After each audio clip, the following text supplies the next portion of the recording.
Hello everyone in Daniels. There's a video I want to react to. I usually don't do this, but I really have to do this because it's of utmost concern to me. Don't leave this video in a hurry. It's not gonna be too long. I'm gonna make it as brief as possible, but there is a video I wanted to watch first before I say what I want to say. So let's watch this together.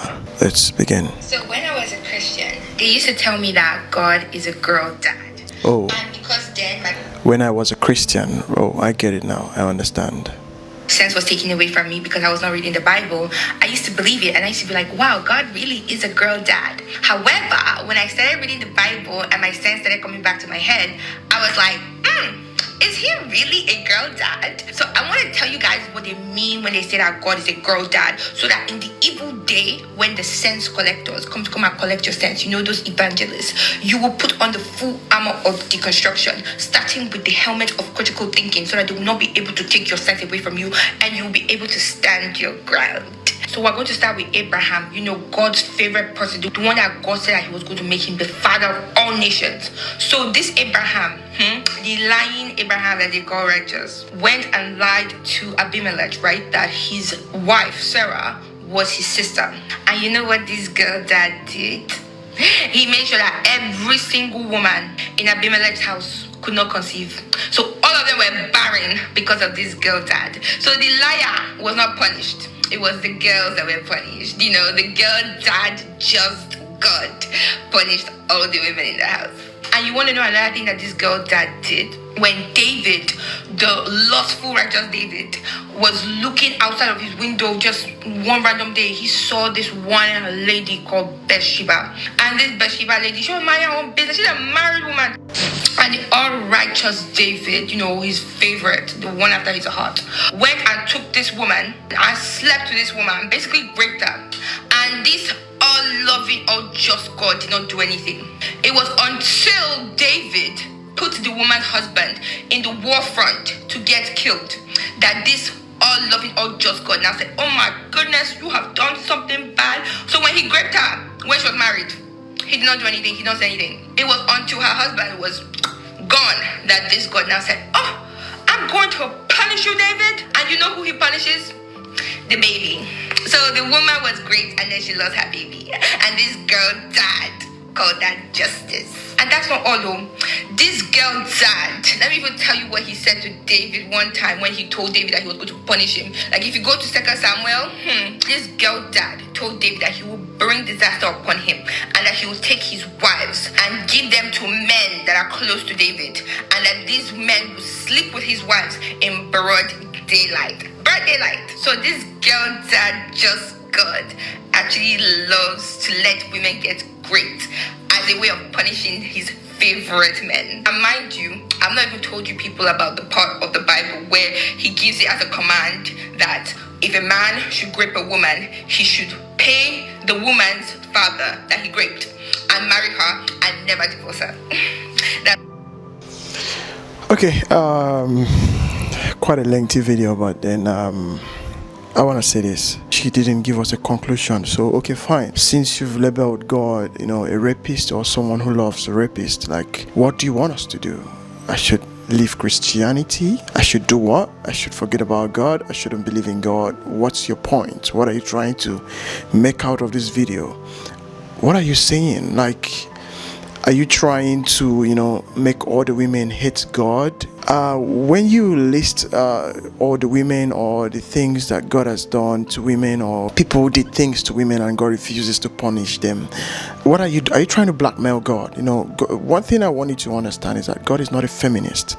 Do you understand? And when you talk about people who did things to women and God didn't punish them, have you listed the women that God helped? Have you listed the women that God favored? What about the harlots who was supposed to die with, you know, when the wall of Jericho was supposed to burn down, and that was the only house that was left untouched, but just because he helped the people of God? What about the woman who was caught in adultery that was supposed to be stoned to death according to the norms and traditions of the Jewish? Jesus just bent down and wrote something on the floor and saved that woman's life. We talk about Deborah, we talk about Elizabeth. What are you talking about? A lot of women that God favored in the Bible.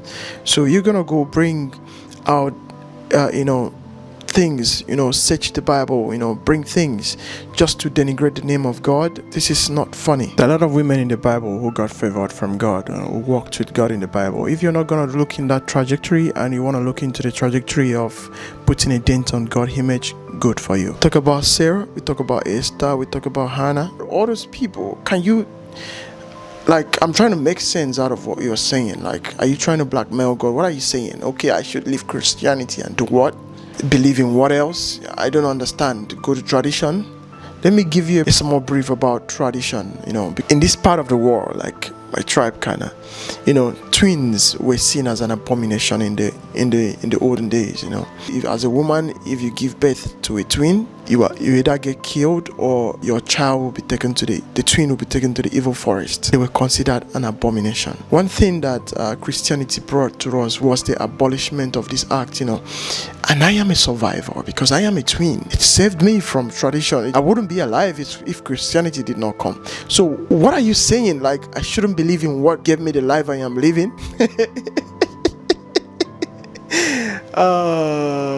I shouldn't believe in what saved my mother. What are you saying? I'm trying to really understand. One of the iconic personalities we admire in this part of the world is Mary Slessor, because of what she did, because she stood her ground, because she brought Christianity and made us see the reason why we should let twins live. And I am living because of that. God would never do anything to please you. Like I said before, God is not a feminist. I can count a lot of females in the Bible where that has gotten favor from God.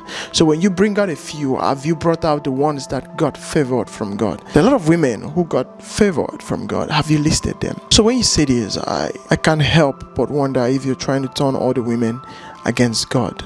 You are done pushing the narrative against men, and now you want to push your feminism to God. This is brutal. When we want to say things like this, we should sit back and think about what information we want to push out there, the reason why we want to push out there. And to you receiving this information, you need to sit down and rethink. And if you have a personal vendetta with God, take it upon yourself. Don't try to persuade others into hating God with you. If you hate God, do it yourself. Don't try to bring others down with you. Don't project your dissatisfaction. Don't project your anger into other people's life and make people make mistakes that wouldn't originally want to make. So thank you very much. If you have your opinion about God, that God loves rapists, God wants people to rape women, that's good for you. But do not try to buy people into your ideology. I don't care whatever vendetta you have with God or whatever impression you have about God. That doesn't concern me. I would prefer to be like the blind man who was healed on the Sabbath day, and after he was healed, the Pharisee came and asked him, who healed you? We knew that you were once blind, but now you can see. Who healed you? And he said, there's a man called Jesus who saved me. And the Pharisees were like, today is a Sabbath day. He's not supposed to heal anybody on a Sabbath day. Anybody that does not keep the law is actually a sinner. How can a sinner perform such miracles? How can a sinner help you? And do you know the response of the blind man? The blind man says, I don't care if he's a sinner. All I know is that once I was blind, but now I can see. So I would be like the blind man. Whatever, if you think that God is a rapist, good for you. But I know that whatever you think about him, I would have not been alive, but I'm alive today because Christianity came. So to hell with what you're saying. If it makes sense to you, good. But I choose to hold on to Christianity. You cannot change my stand.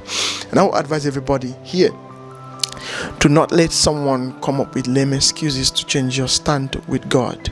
This is the end time. People will come up with things. They will start saying things to try to move you away from the trajectory that you're supposed to be with God. Have a personal relationship with God. Build a strong mind that no one can say things that is going to move your stand with God. To conclude this, she said everything without coming to a conclusion on what he wants us to do. Fine, we've heard your part of the story. God is a rapist. God admires rapists. So what? Nothing? I think get out.